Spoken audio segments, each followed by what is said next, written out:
Back with another video on the Spitfire. So last video, what was supposed to be a simple oil change turned into, we got some problems we need to adjust. Just, it needs a little tune-up.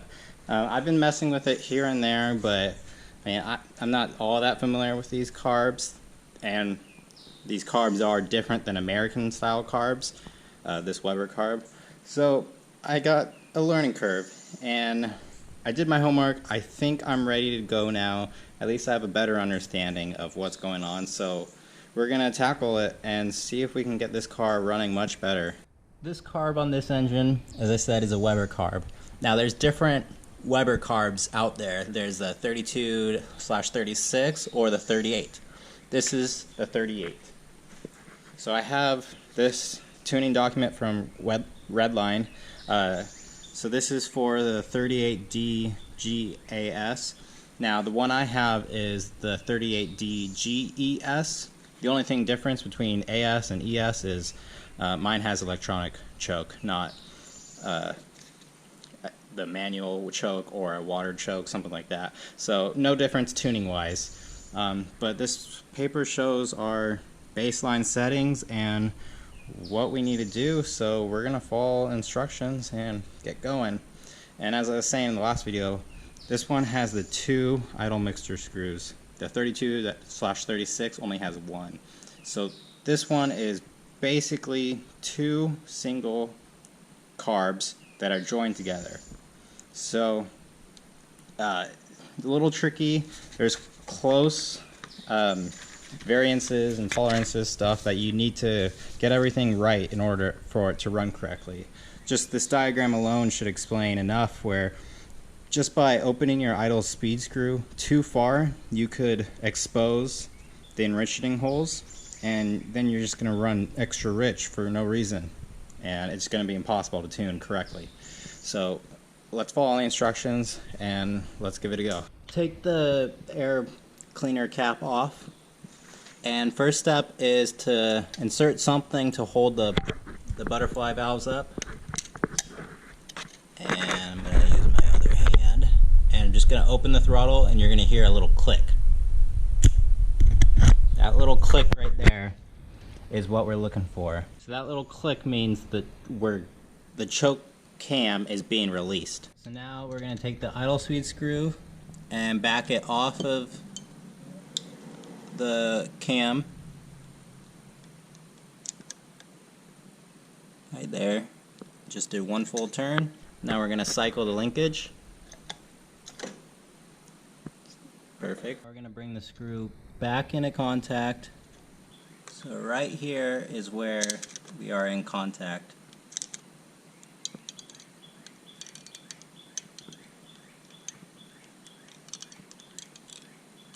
So that's my half turn right there. So I'm going to go about 3/4. Now the idle mixture screws. I need both hands because I want to do it with my fingers, but I'm just going to turn it into lightly seals and then one whole turn out. Alright, so let's see what happens. We're in neutral.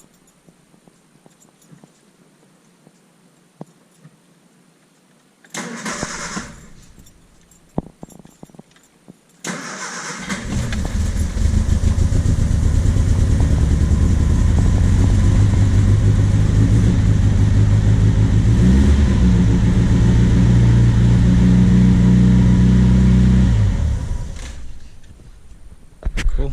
It fired right away, but the fast idle way too high. Take 2.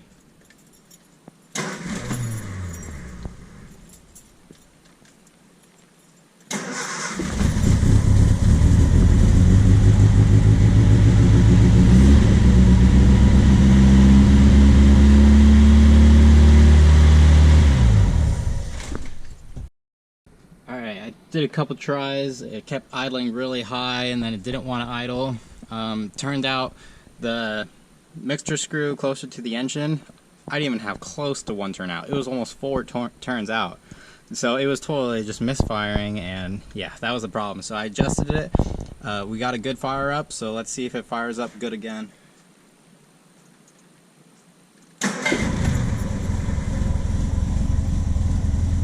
Yeah, you can't get better than that. So I was gonna have to let it get warm and adjust the hot idle temperature, or the hot idle speed, but I think we're doing much better.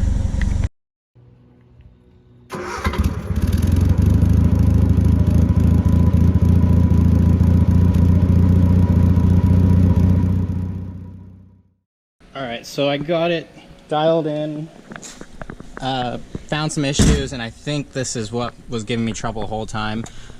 Sorry it's dark, but when I bought this car, I found the timing was retarded. So since then I've pushed it to about 12 to 10. Right now I have it set at 12 before top dead center, and it's just, I have the idle speed screw just barely like at that max spot where if I turn it any more, it's gonna open up that fuel enrichment, and it's just idling too rich as it is. I think what I need is smaller jets. I think this carb was not jetted properly for this car, and I think that's what my whole problem is. Unless I want to, I was gonna say if I want to set the timing back to being retarded, but no, it would die because, yeah, more ignition timing means it idles higher, if it's happy, that is. So let's fire it up and see the progress.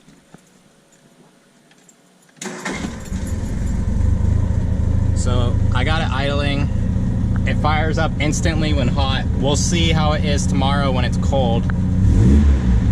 And it revs and catches nicely, so I'm gonna take it out for a drive. But if you don't hear from me again, that means everything went well. So we still have more work to do, but it's set up the best it can be now. So thank you for watching. I'll see you in the next one.